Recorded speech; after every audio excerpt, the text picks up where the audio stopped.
With Darth Vader's Star Destroyer, the original idea was to save money, was to just take the regular white Star Destroyer and paint it blue. Well, from a model maker's point of view, the problem with that is it had tens of thousands of little fiber optics that we would have to scrape to get the lights exposed. And also we knew that, just because they tell you that they're through shooting the white Star Destroyer, it doesn't mean they really are.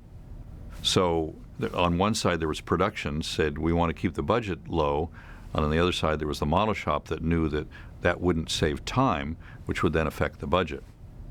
So we appealed to them to make it a totally different ship, and that's when Joe Johnston started drawing that really long, narrow arrow is really what it looks like. George really liked the idea, that it really looked different.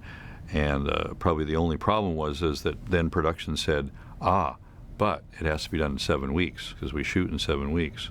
Yes, we were going to make this whole new Darth Vader ship, which was called eventually the Executor, but to make it be really huge, we needed to have more lights. So if the 8-foot white Star Destroyer had about 100,000 lights, Darth Vader's ship then, since it was so much bigger, had to have many more lights. We couldn't use fiber optics because we were already reaching the max at around 100,000 fiber optics, and you can only fit, your human hands can only do so many little things in the period of time we had.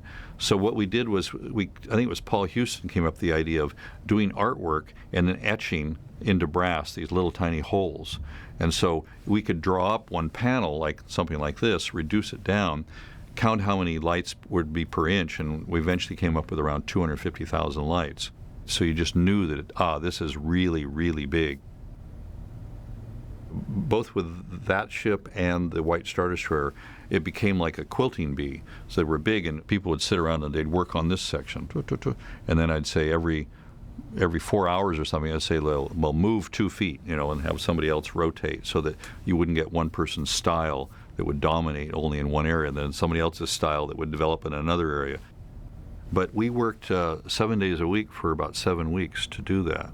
Me and Paul, our eyes were, by the time 7 weeks happened, our eyes were just like hanging down like this and pallor, gray pallor, and we took off to Mexico for a week right away.